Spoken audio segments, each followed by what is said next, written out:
Hello साथियों, आप सभी का हमारे यूट्यूब चैनल एग्ज़ाम पथ में बहुत बहुत स्वागत है। आज हम लोग एनसीईआरटी क्लास 6 की ज्योग्राफी शुरू कर रहे हैं। उसकी समरीज़ को हम लोग आज देखेंगे, जो कि आप सभी के लिए बहुत ज़्यादा इम्पोर्टेंट है। और ये आपको आसानी से एनसीईआरटी क्लास 6 में फर्स्ट चैप्टर जो है वो मिल जाएगा। नाम आपको सामने है, पृथ्वी हमारा आवास। ठीक है, तो ये हम लोग आज बुक पढ़ने वाले हैं और इसके अंतर्गत क्या करने वाले हैं, जो हमारा फर्स्ट चैप्टर है सौर मंडल में पृथ्वी, उस पे हम लोग आज डिस्कस करेंगे।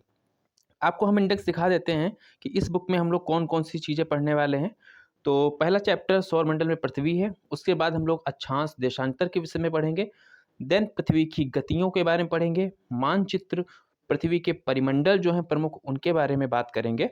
और साथ में ही पृथ्वी के प्रमुख जो स्थल रूप हैं और हमारे देश भारत के विषय में भी जानकारी प्राप्त करेंगे।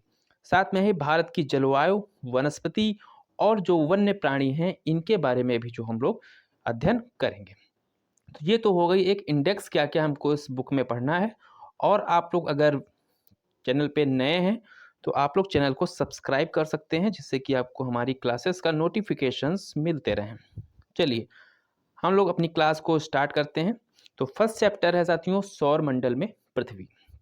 पृथ्वी के बारे में तो हम पढ़ेंगे, उसके अलावा सौरमंडल में जो प्रमुख ग्रह और कौन-कौन से हैं, उपग्रह हैं, क्षुद्र ग्रह हैं, ठीक है? तो उन सभी के बारे में इस चैप्टर के अंतर्गत हम लोग जानने का प्रयास करेंगे।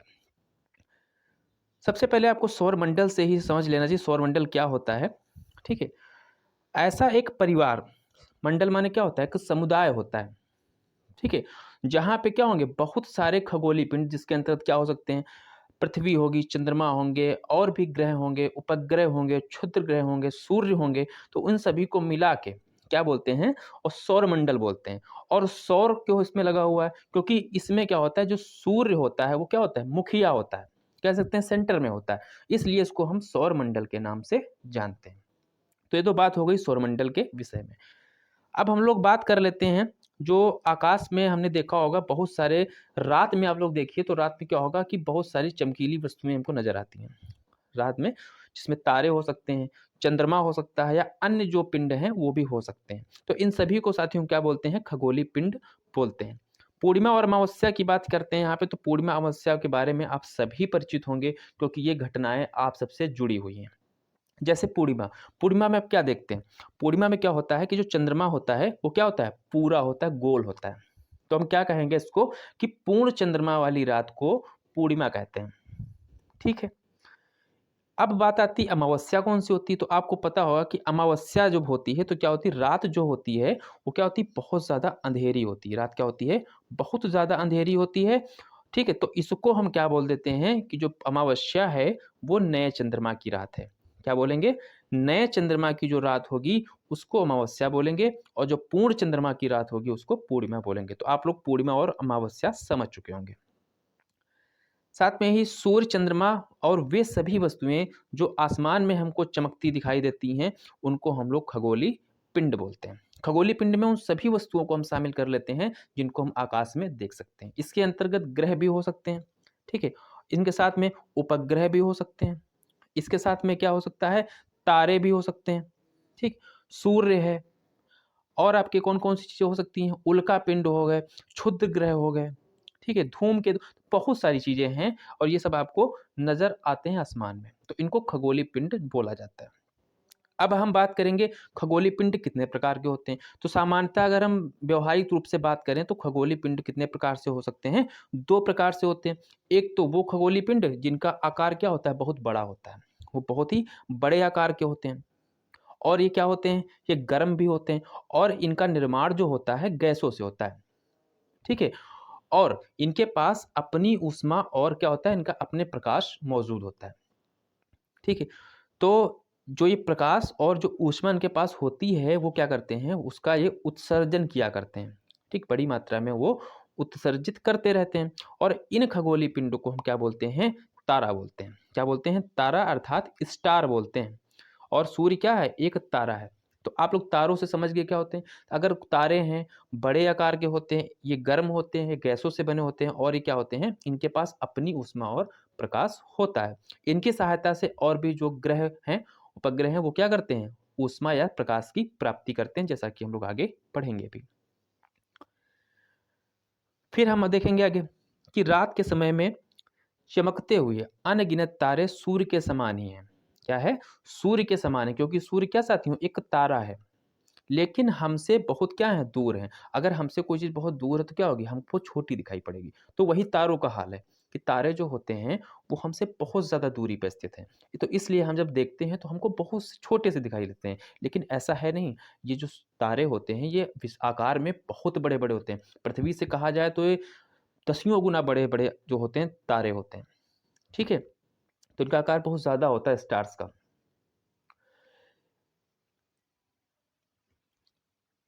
वे अत्यंत छोटे दिखाई पड़ते हैं। मैंने अभी जो बात की आप साथियों कि दूरी होने के कारण ये छोटे दिखाई पड़ते हैं और जो इनका ऊष्मा प्रकाश है, हमको उस प्रकार से महसूस नहीं हो पाता है। ठीक है? आपने अवश्य ध्यान दिया होगा कि कुछ दूरी से देखने पे सभी वस्तुएँ छोटी दिखाई पड़ती हैं। ये तो बहुत सामान्य सी बात हो गई। ठीक है? आप यहाँ पृथ्वी में हैं, पृथ्वी से आप अगर स्टार्स को देख रहे हैं तो छोटे ही दिखाई पड़ते हैं। अत्यधिक ऊंचाई पर उड़ रहा हवाई जहाज क्या होता है? छोटा दिखाई पड़ता है। ये बहुत से घटनाएं जो आपके आसपास हैं, यहाँ सब महसूस कर सकते हैं। अब हवाई जहाज देखिए कितना छोटा दिखाई पड़ता है, और अगर उसके पास में आप जाके देखेंगे तो क्या होगा? हवाई जहाज क्या होगा? बहुत बड़ा आपको दिखाई देगा। ठीक, तो जितना ही ज़्यादा दूर वस्तु होगी उतना ही वो हमको छोटी दिखाई पड़ेगी। अब हम बात करते हैं कि रात में हम अगर आसमान की तरफ देखें, रात में आसमान की तरफ देखेंगे तो क्या हमें दिखेंगे? तारे नजर आएंगे। तो जो तारे होते हैं वो भी क्या होते हैं? कोई-कोई एक विशेष आकृति का निर्माण कर लेते हैं। कुछ तारे कुछ एक समूह में आके कह सकते हैं जो एक विविध प्रकार की आकृति का निर्माण कर लेते हैं, और ये आकृति कहलाती क्या है? तो ये आकृति साथियों कहलाती है नक्षत्र मंडल। क्या कहलाती है? नक्षत्र मंडल। तो आपसे पूछे कोई कि नक्षत्र मंडल क्या होता है? तो आप बताएँगे तारों के समूह जो होता है वो एक विशेष आकृति का निर्माण करता है, उसको हम लोग नक्षत्र मंडल कहते हैं। ठीक है? अर्सा मेजर या फिर इसको बिग बियर, अर्सा मेजर को ही बिग बियर कहते हैं। इसी प्रकार का एक क्या है? नक्षत्र मंडल है। अर्सा मेजर क्या है? एक प्रकार का नक्षत्र मंडल है, और इसे क्या होता है? ये बहुत ही आसानी से पहचान में आने वाला नक्षत्र मंडल है। इसी तरह स्मॉल बियर या इसको बोलते हैं सप्तऋषि, ये भी क्या है? एक नक्षत्र मंडल है, अर्थात तारों का समूह है। सप्तऋषि तारा मंडल से आप सभी परिचित होंगे। अगर ये आप आसमान में देखेंगे तो ये आपको नज़र आ जाएगा। सप्तऋषि तारा मंडल, ये देखिए यहाँ पे चित्र में दिख रहा है। ठीक, ये 7 तारों का एक समूह होता है। जो सप्तऋषि मंडल है या आपका स्मॉल बियर है, ये कितने 7 जो हैं तारों का एक समूह होता है। ठीक है, इसको हम बहुत आसानी से आसमान में देख सकते हैं। जो ये स्मॉल बियर है या कह सकते हैं जो सप्तऋषि तारा मंडल है, ठीक है, तो ये अर्सा मेजर का क्या एक भाग है। अर्सा मेजर एक बहुत बड़ा नक्षत्र मंडल है। तो जो स्मॉल बियर सप्तऋषि मंडल है इसी नक्षत्र मंडल का भाग है। ठीक है, ये आप समझ लेंगे। प्राचीन समय में लोग क्या करते थे? अब मैं आपको एक चीज़ बता रहा हूँ यहाँ पे। प्राचीन समय में आपको पता होना चाहिए कि लोग दिशाओं का निर्धारण कैसे करते थे। भाई उस समय में कोई यंत्र तो था नहीं कि हाँ, हमने तुरंत मोबाइल खोला या कुछ अन्य यंत्र होते हैं तो उनकी सहायता से हमने क्या किया? दिशाओं का पता कर लिया। तो इसके लिए क्या होते थे? विविध प्रकार की वो तरीके अपनाते थे। उसमें बहुत सारे दिन है, ठीक है? तो क्या कर लिया? सूर्य की सहायता से क्लियर कर लिया कि भाई दिशा, क्योंकि सूर्य हमेशा किसमें? पूर्व दिशा में उगता है। ये सभी को पता है। लेकिन अगर हम रात्रि की बात करें तो रात्रि में कैसे दिशाओं का निर्धारण किया जाए? ये एक जटिल समस्या है। तो उसकी जो निर्धारण होगा वो किससे करते थे? आपको पता होना चाहिए। एक तारा है उसका नाम है ध्रुव तारा, ठीक है? और ये हमेशा आपको उत्तरी दिशा को संबोधित करता है, अर्थात ये उत्तर दिशा में ही हमेशा रहता है। ठीक, तो रात में लोग जो हैं वो दिशाओं का निर्धारण किसकी सहायता से करते थे? वो करते थे ध्रुव तारा या उत्तरी तारा की सहायता से। ये बात आपको ध्यान रखना है। ये तारा जो होता है ध्रुव तारा, ये हमेशा क्या होता है? एक ही स्थान पर रहता है। ठीक, और क्या कर सकते हैं हम? सप्तऋषि जो मंडल है उसकी सहायता से ध्रुव तारे की भी स्थिति जान सकते हैं। कैसे? आप यह चित्र देख सकते हैं। चित्र में आपको यहाँ पे ध्रुव तारा दिख रहा होगा। ठीक है, चित्र में यहाँ पे आपको ध्रुव तारा दिख रहा है, और यहाँ पे एक आपको लड़की खड़ी नजर आ रही है, ठीक है। मैंने बताया ध्रुव तारा हमेशा किधर होता है, उत्तर दिशा में। तो हम क्या करेंगे, हम किधर की ओर खड़े हो जाएंगे, उत्तर सॉरी पूर्व की ओर हम मुंह करके और पीठ की तरफ पश्चिम, ठीक इस तरीके से हम खड़े होंगे। और आप यहाँ पे देखिए जो ये सप्तऋषि तारा मंडल है, ठीक है, तो इसके जो ये वाले तारे हैं इनको बोलते हैं संकेतक तारे। क्या बोलते हैं, इनको संकेतक तारे बोलते हैं। तो क्या करना है कि इस ये आंख जो आपकी दिख रही है लड़की की और ये संकेतक तारे, अगर इनको सीधी रेखा में मिलाया जाए तो कौन सी दिशा आएगी, उत्तर दिशा। अर्थात ये ध्रुव तारा जिस दिशा में है उस दिशा की ओर ये क्या करते हैं, एक लंब कह सकते हैं, एक सीधी रेखा में आपको दिख रहा है। इस तरीके से क्या कर सकते हैं, सप्तऋषि तारा मंडल की सहायता से हम ध्रुव तारे की स्थिति का पता लगा सकते हैं। ठीक है, ये आप लोग समझ गए होंगे। अब हम आगे बढ़ेंगे। ध्रुव तारा की स्थिति आप समझ गए कि कैसे जानना है। इसके बाद हम बात करेंगे, कुछ खगोलीय पिंड ऐसे होते हैं जिनके पास अपनी ऊष्मा या अपना प्रकाश जो होता है वो नहीं होता है। अब ये क्या होते हैं, अभी हमने तारों की बात कर ली, लेकिन अब क्या है कि जिनके पास ऊष्मा और प्रकाश खुद का नहीं है, तो आखिर ये जो ऊष्मा और प्रकाश से हैं लाते कहाँ से? तो बहुत ही आसान है। ये जो खगोलीय पिंड हैं वो ऊष्मा और प्रकाश किससे प्राप्त करते हैं, ये तारों से प्राप्त करते हैं। भिन्न प्रकार के जो तारे होते हैं उनसे ये प्रकाशित होते हैं। और ऐसे पिंड को हम क्या बोलते हैं, ऐसे पिंड को हम ग्रह बोलते हैं। अर्थात कहने का अर्थ ये है कि जो ग्रह होते हैं उनके पास अपनी ऊष्मा या प्रकाश मौजूद नहीं होता है, वो तारों की सहायता से खुद को प्रकाशवान रखते हैं। ये बात हो गई। जो ग्रह होता है अंग्रेजी में अगर बात की जाए तो ये प्लेनेट, ठीक, अंग्रेजी में क्या इसको बोलते हैं, प्लेनेट बोलते हैं। और ग्रीक भाषा के ये क्या है, प्लेनेटाई, ग्रीक भाषा का शब्द है प्लेनेटाई शब्द से ये बना हुआ है। इसका अर्थ क्या होता है, तो प्लेनेटाई का अर्थ होता है परिभ्रमक। क्या होता है, परिभ्रमक, अर्थात चारों ओर घूमने वाले। ग्रह क्या करते हैं, पता होना चाहिए, जो ग्रह होते हैं सूर्य के चारों ओर क्या करते हैं, चक्कर लगाते हैं अपनी अपनी कक्षाओं में। ठीक, तो प्लेनेटाई का अर्थ हो गया चारों ओर घूमने वाला। इस तरीके से आप ये चीजें समझ गए। हमने आपको तारे बताए, हमने आपको ग्रहों के बारे में बताया, सप्तऋषि मंडल के बारे में बताया, हमने पूर्णिमा और अमावस्या के बारे में हमने अभी तक आपसे बातें की। अब हम बात करते हैं पृथ्वी। तो पृथ्वी क्या है साथियों, कि जिस पर हम रह रहे हैं, हम लोग जिस पिंड पे रह रहे हैं वो क्या है, पृथ्वी है। और ये क्या है, एक ग्रह है। किसका चक्कर लगाता है, सूर्य का चक्कर लगाता है। और ये जो पृथ्वी हमारी है वो अपना प्रकाश और ऊष्मा प्राप्त कहाँ से करती है, तो आपको पता होना चाहिए, ये सूर्य से अपना प्रकाश और ऊष्मा को प्राप्ति करती है पृथ्वी। जो पृथ्वी के सबसे नजदीक का तारा है, अर्थात जो पृथ्वी के सबसे नजदीक का तारा कौन सा है, सूर्य है। ये आपका एक फैक्ट है। पृथ्वी को बहुत अधिक दूरी से जैसे चंद्रमा से देखने पे या चंद्रमा की तरह चमकती हुई प्रतीत होगी। क्या होगी, पृथ्वी को बहुत अधिक दूरी से जैसे चंद्रमा से देखने पे क्या होगा, कि यह चंद्रमा की तरह चमकती हुई प्रतीत होगी। ये आपको ध्यान रखना है। कुछ रोचक तथ्य यहाँ पे आपको दिए हैं, ये आप देख लेते हैं, इंपॉर्टेंट है। बृहस्पति, शनि और यूरेनस, ठीक है, बृहस्पति, शनि और यूरेनस के चारों ओर क्या है, छल्ले हैं, अर्थात इनके चारों ओर रिंग पाई जाती हैं। ठीक है, क्या पाई जाती हैं, रिंग पाई जाती हैं। और ये छल्ले होते क्या हैं, इसके भी बारे में समझ लीजिए। जो ये साथियों छल्ले होते हैं वो विभिन्न पदार्थों से बने होते हैं। जैसे इसमें क्या होता है, असंख्य छोटे छोटे पिंडों से बनी पट्टियां होती हैं। क्या होती हैं, ये पदार्थ कौन से होते हैं, ये असंख्य से छोटे छोटे जो होते हैं पिंड होते हैं।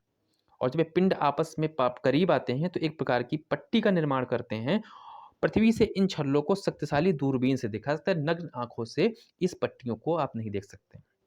तो क्वेश्चन आपको ध्यान रखना है कि बृहस्पति, शनि और यूरेनस यूरेनस हैं, इनके चारों ओर वलय, रिंग या छल्ले पाए जाते हैं। ठीक है, आगे बढ़ते हैं हम लोग। अब आगे क्या है, ये चित्र आपको दिख रहा होगा।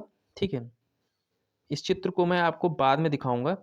ठीक है, फिलहाल हम आगे बात कर लेते हैं। अब हम बात करेंगे कि आसमान में दिखने वाला कि चंद्रमा, ये चंद्रमा क्या है। ठीक, चंद्रमा आपको रात में दिखता होगा। पूर्णिमा वाले दिन तो हमने बताया कि चंद्रमा बहुत बड़ा होता है। तो चंद्रमा है क्या? तो चंद्रमा साथियों एक क्या है? उपग्रह है। चंद्रमा क्या है? एक उपग्रह है और यह जो है हमारी पृथ्वी का सहचर है, अर्थात हमारी पृथ्वी के चारों ओर क्या करता है? ये चक्कर लगाता है और ये पृथ्वी का उपग्रह है। ठीक है। हमारी पृथ्वी के समान 8 अन्य ग्रह भी हैं। कौन-कौन से ग्रह हैं? जो सूर्य के क्या करते हैं? चारों ओर चक्कर भी लगाते हैं और सूर्य से प्रकाश एवं ऊष्मा की प्राप्ति भी करते हैं। अर्थात कुल मिला के कितने ग्रह हैं वर्तमान में? तो आपको ध्यान रखना है, कुल मिला के 8 ग्रह हैं। ठीक है, जो सूर्य से जो है वो प्रकाश और ऊष्मा की प्राप्ति करते हैं। इनके पास क्या होता है? इनमें से कुछ ग्रह ऐसे हैं जिनके क्या हैं? उपग्रह भी हैं। उनके बारे में हम आगे बात करेंगे। हमने आपको चंद्रमा का बता दिया, पृथ्वी का उपग्रह क्या है? चंद्रमा है। यहाँ पे एक फैक्ट दिया हुआ आप लोग देख लीजिए कि पौराणिक रोमन कहानियों में क्या कहा गया है कि सोल क्या है? सोल जो है सूर्य देवता को कहा गया है। जो पौराणिक रोमन कहानियां थी तो उसमें सोल जो नाम का था तो उसको सूर्य देवता कहा गया है। और जो ये सौर है शब्द किसके लिए प्रयुक्त होता है? तो ये सभी को पता है जो सौर शब्द है वो सूर्य से संबंधित है और इसी के लिए प्रयोग होता है। इसीलिए सूर्य के परिवार को क्या कहा गया? सौर मंडल कहा गया। ठीक है, आगे बढ़ते हैं। अब हम बात करते हैं साथियों सौर मंडल के विषय में कि सौर मंडल क्या है। तो देखा जाए तो सूर्य, 8 ग्रह, उपग्रह और कुछ अन्य खगोलीय पिंड जैसे क्षुद्र ग्रह, उल्का पिंड, ये सब मिलकर क्या करते हैं? सौर मंडल का निर्माण करते हैं। तो सौर मंडल की सीधे सीधे हम परिभाषा कह सकते हैं कि विभिन्न प्रकार के जो खगोलीय पिंड हैं, ठीक है, तो वो सब क्या करते हैं? आपस में मिल के एक परिवार का निर्माण करते हैं, एक मंडल का निर्माण करते हैं जिसका मुखिया सूर्य होता है। ठीक है, तो इसीलिए इसको सौर मंडल के नाम से जानते हैं। तो ये आपकी सौर मंडल के विषय में हो गया। अब हम बात करेंगे सूर्य के विषय में कि सूर्य क्या है। मैंने आपको बताया कि सूर्य क्या है? सौरमंडल का मुखिया है। ठीक है, और मुखिया होने के नाते जो सूर्य होता है वो सौरमंडल के केंद्र में स्थित है, बिल्कुल बीचों बीच स्थित है। और सूर्य जो होता है बहुत बड़ा है। क्या है? बहुत बड़ा है आकार में एवं बहुत ज़्यादा अत्यधिक जो है गर्म गैसों से बना हुआ है। ठीक है, क्या है? अत्यधिक गर्म गैसों से बना हुआ है। इसका जो टेम्परेचर है बहुत ज़्यादा है। इसका खिंचाव बल, जो सूर्य का खिंचाव बल है, ये क्या करता है कि जो सौरमंडल को अपने आप में होल्ड करके रखा हुआ है, बांधा हुआ है। ठीक है, बांधने का मतलब क्या है कि चीज़ों को एक जगह पे सर्टन करके इसने रखा हुआ है। ठीक है, सूर्य जो है सौरमंडल के लिए प्रकाश एवं ऊष्मा का क्या है? एकमात्र स्रोत है। अर्थात जितने भी उपग्रह हैं या ग्रह हैं या कुछ और भी जो खगोलीय पिंड हैं, वो अगर प्रकाशित हो रहे हैं, उनको ऊष्मा या प्रकाश की प्राप्ति हो रही है, तो कहाँ से साथियों प्राप्त हो रही है? वो प्राप्त हो रही है किससे? सूर्य से। ये बात आपको ध्यान रखना है। लेकिन हम क्या कर सकते हैं? इसकी अत्यधिक तेज ऊष्मा को महसूस नहीं कर सकते। कारण क्या है? क्योंकि सूर्य जो है वो हमसे क्या है? बहुत ज़्यादा दूरी पे है। हम पृथ्वी पर रह रहे हैं तो इतना उसका टेम्परेचर को हम महसूस नहीं कर पाते हैं क्योंकि वो बहुत दूरी पे है। ठीक है, हमारी जो पृथ्वी है वो सूर्य से कितना दूरी है? तो ये 15 करोड़ किलोमीटर जो है लगभग में हमसे दूर है। 15 करोड़ किलोमीटर ये आंकड़ा है, इसको ध्यान रखेंगे। अब हम ग्रहों के बारे में बात करेंगे। ग्रह क्या होते हैं? तो हमारे सौर मंडल में कुल कितने ग्रह हैं? कुल 8 ग्रह हैं। कितने? कुल 8 ग्रह हैं। और सूर्य से अगर दूरी से अनुसार बात करें, मतलब एक क्रम की बात करें सूर्य से दूरी के परिलेक्ष में, कौन कितना सूर्य से दूर है? तो सबसे पास जो है सूर्य के कौन सा है? बुध है। बुध के बाद जो होता है शुक्र आता है, फिर पृथ्वी, उसके बाद मंगल, फिर बृहस्पति, शनि, यूरेनस, नेपच्यून। ध्यान से रखिए, सबसे पहले क्या आएगा? क्या आएगा? बुध, शुक्र, पृथ्वी, मंगल, बृहस्पति, शनि, यूरेनस और नेपच्यून। ये एक क्रम है। ठीक है, जो सूर्य से क्या बोलते हैं? दूरी के हिसाब से, बढ़ती हुई दूरी के हिसाब से। ठीक है, आगे बात करते हैं। सौर मंडल के सभी जो 8 ग्रह हैं क्या करते हैं? एक निश्चित पथ पर क्या करते हैं? एक निश्चित पथ पर सूर्य का चक्कर लगाते हैं। मतलब ये जो ग्रह होते हैं वो क्या करते हैं? सूर्य के चारों ओर चक्कर लगाते हैं। लेकिन बात ये है कि इनका जो एक चक्कर लगाने का एक पथ जो होता है वो निश्चित होता है। सभी के सभी अपने एक निश्चित रास्ते पे चलते हैं और ये रास्ते साथियों क्या कहलाते हैं? कक्षा कहलाते हैं। ठीक है? बुध सूर्य के सबसे नज़दीक है। हमने अभी बताया बुध जो है सूर्य के सबसे नज़दीक ग्रह है। ठीक है? और अपनी कक्षा में जो चक्कर लगाता है सूर्य का, वो महज़ 88 दिनों में है वो पूर्ण कर लेता है। बुध जो है सूर्य का चक्कर महज़ 88 दिनों में लगा लेता है। शुक्र को पृथ्वी का जुड़वा ग्रह माना गया है। कारण क्या है कि जो ये शुक्र और पृथ्वी हैं, ये आकार और आकृति में क्या हैं? लगभग एक जैसे दिखते हैं। ठीक है? इसलिए इसको जुड़वा ग्रह कहा गया है। अभी तक क्या साथियों था कि प्लूटो जो था उसको एक ग्रह माना जाता था। लेकिन होता क्या है कि खगोलीय संगठन की बैठक हुई अगस्त 2006 में हुई थी और उसके फलस्वरूप एक निर्णय लिया गया कि ये जो है खगोलीय पिंड क्या बोलते हैं, जो ग्रह है प्लूटो, इसको क्या कर रहे हैं, बौने ग्रह की श्रेणी में डाल दिया जाए। ठीक है? इसका कारण क्या था? इसका कारण था कि इसका एक कोई निश्चित कक्षा नहीं थी। ये किसी भी कक्षा में घुस जाता था। ठीक है? इसीलिए ये जो मानक होते हैं ग्रहों के, वो पूर्ण नहीं कर पा रहा था और इसको क्या कर दिया गया, ग्रहों की श्रेणी से निकाल के बौने ग्रहों की श्रेणी में डाल दिया गया। ठीक है? आगे बढ़ते हैं। अब हम बात करेंगे पृथ्वी के विषय में। ठीक है? तो पृथ्वी तो आपको पता है कि हम जहाँ पे रह रहे हैं, जिस ग्रह पे, वो पृथ्वी है। ठीक है? सूर्य के दूरी के हिसाब से अगर हम बात करें, तो इसकी रैंक क्या है? तीसरी, अर्थात सूर्य से दूरी के हिसाब से तीसरे स्थान पे आता है। पहले पे बुध, फिर शुक्र, फिर पृथ्वी। अगर आकार में बात करें कि अगर ग्रहों का जो आकार है, तो उसमें पृथ्वी का कौन सा स्थान है? ये पांचवा स्थान है। आकार के हिसाब से पांचवा और सूर्य से दूरी के हिसाब से तीसरा स्थान है हमारी पृथ्वी का। यह ध्रुवों के पास क्या है? थोड़ी चपटी हुई है। जो उत्तरी ध्रुव और जो दक्षिणी ध्रुव होते हैं, तो इन ध्रुवों के पास क्या है? ये थोड़ी क्या है? चपटी हुई है। कैसी है? ये थोड़ी चपटी हुई है। यहाँ पे क्या है? ये थोड़ी चपटी टाइप से है। ठीक है? तो इसको क्या है, एक प्रकार से इसको गोला नहीं माना गया। क्या माना गया है? गोला नहीं माना गया है, इसको एक आकार माना गया है और इसको हम बोलते हैं भू-आभ। पृथ्वी का आकार क्या होता है? भू-आभ। भू-आभ का अर्थ क्या होता है? पृथ्वी के समान आकार। ठीक है? भू-आभ का अर्थ क्या है? पृथ्वी के समान आकार। जीवन के लिए जो अनुकूल परिस्थितियां हैं, जीवन के लिए जो अनुकूल परिस्थितियाँ अर्थात जीवन जीने के लिए जो चीज़ें चाहिए हमको, वो समस्त चीज़ें जो हैं सिर्फ़ और सिर्फ़ एक ग्रह पृथ्वी उस पे मौजूद है। अर्थात यहाँ पे इकलौता ग्रह जो है पृथ्वी, इस पे जीवन पाया जाता है। पृथ्वी ना तो बहुत ज़्यादा गर्म है और ना तो बहुत ज़्यादा ठंडी है। यहाँ पे क्या है, पानी भी उपस्थित है, यहाँ पे वायु भी उपस्थित है जो हमारे जीवन के लिए आवश्यक है। ठीक है? वायु में जीवन के लिए सबसे महत्वपूर्ण गैस जो होती है वो होती है ऑक्सीजन। मनुष्य या कोई जीव जंतु है, उसको जीने के लिए क्या चाहिए? ऑक्सीजन चाहिए। और ये ऑक्सीजन पृथ्वी पर मौजूद है, इसलिए जीवन की जो संभावनाओं को और बढ़ाती है और हमारी पृथ्वी पे जीवन मौजूद है। ठीक? और इसी जीवन यहाँ पे पाए जाने के कारण जो है पृथ्वी जो है सौरमंडल का अद्भुत ग्रह पाया जाता है, क्योंकि जीवन अन्य किसी ग्रह पर मौजूद नहीं है। अंतरिक्ष से अगर देखा जाए तो पृथ्वी का रंग कैसा दिखता है? नीला दिखता है। अंतरिक्ष से देखने पे पृथ्वी का रंग नीला दिखाई देता है।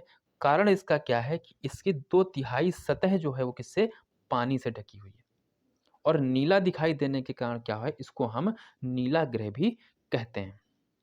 प्रकाश की बात करें तो प्रकाश की गति लगभग कितनी है? 3 लाख किलोमीटर पर सेकंड।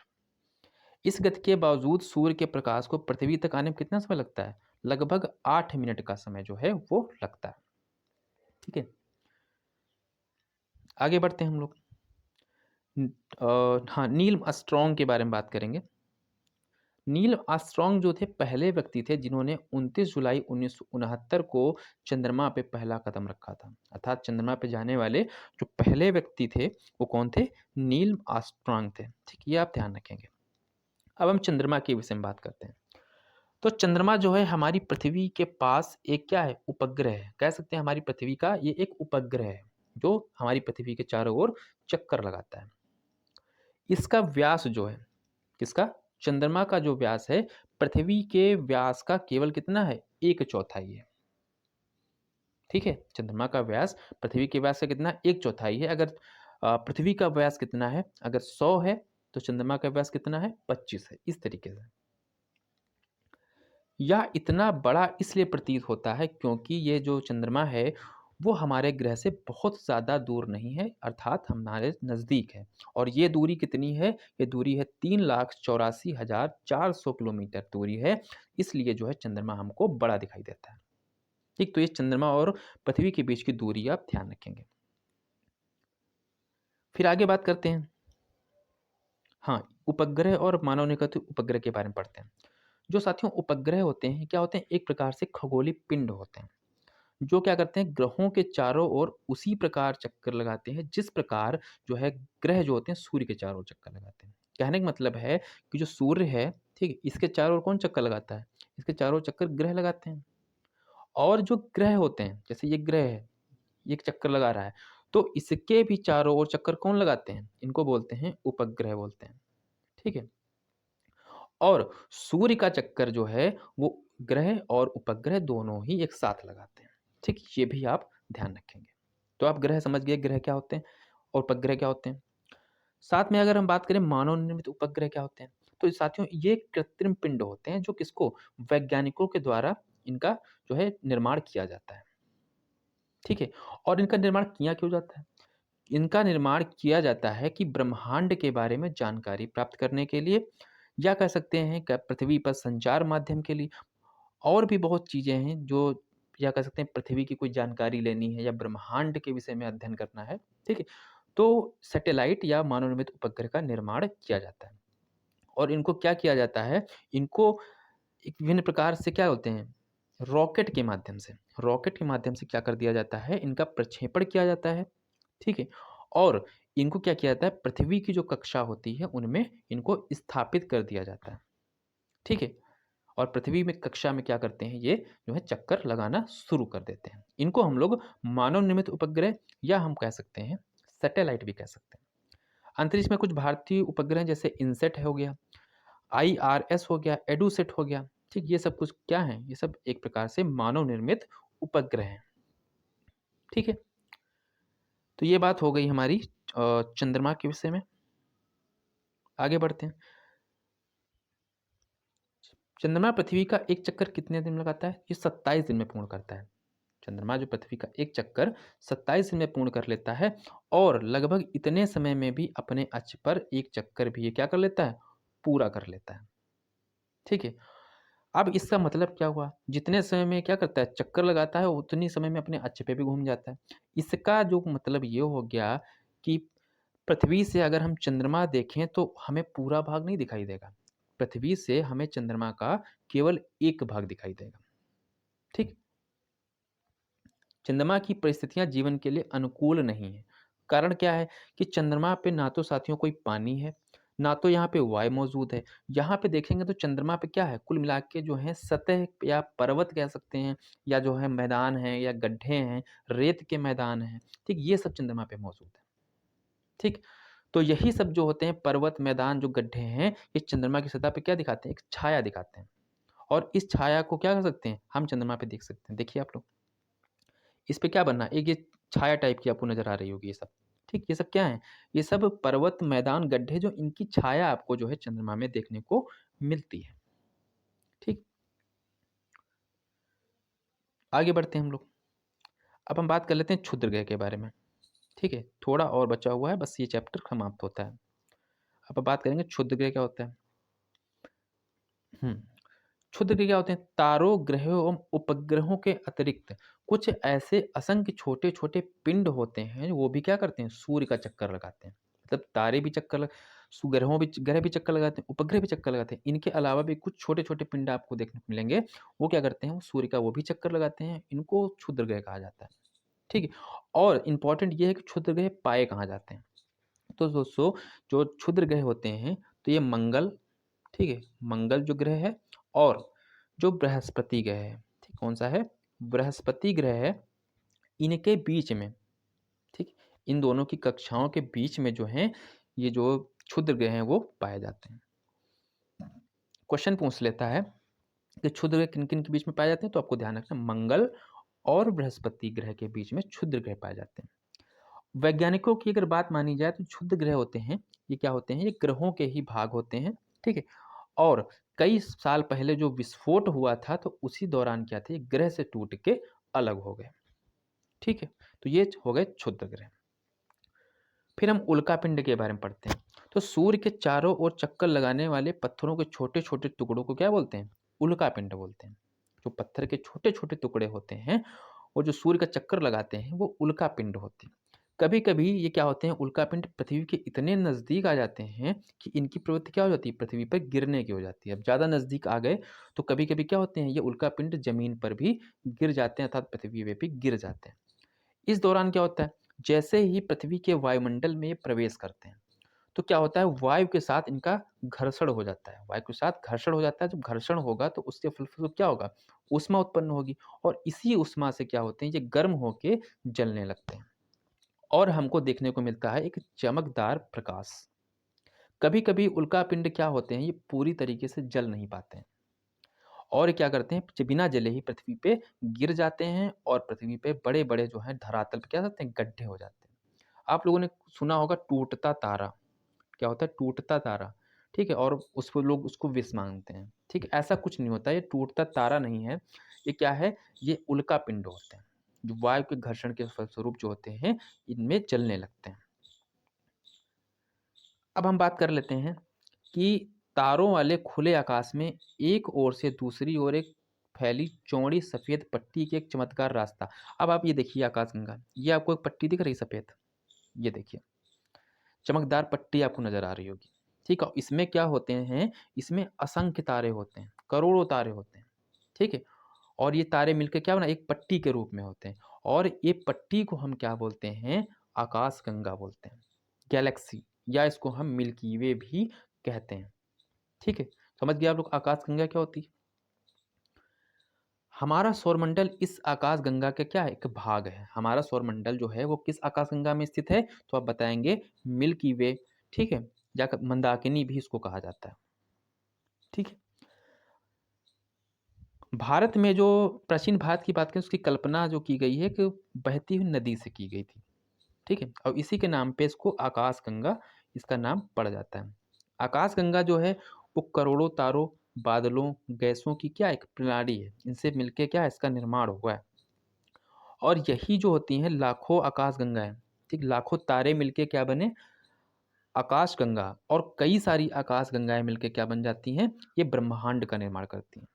और ब्रह्मांड इतना विशाल है जिसकी कल्पना करना बहुत ही कठिन है, बहुत बड़ा ब्रह्मांड है, ठीक है। और इसका अध्ययन जो है साथियों अभी भी वैज्ञानिक करने में जुटे हुए हैं और ना ही अभी हमें विशेष कोई बहुत ज़्यादा जानकारी ब्रह्मांड के विषय में प्राप्त होती है, ठीक है। तो ये था फर्स्ट चैप्टर, ठीक है। यहाँ पे एक फिगर दिख रहा है, आप देख लीजिए, ये आपके लिए इंपॉर्टेंट है। जैसे ये हमारी पृथ्वी है, हमें पृथ्वी कहाँ पे स्थित है, एक सौरमंडल में स्थित है।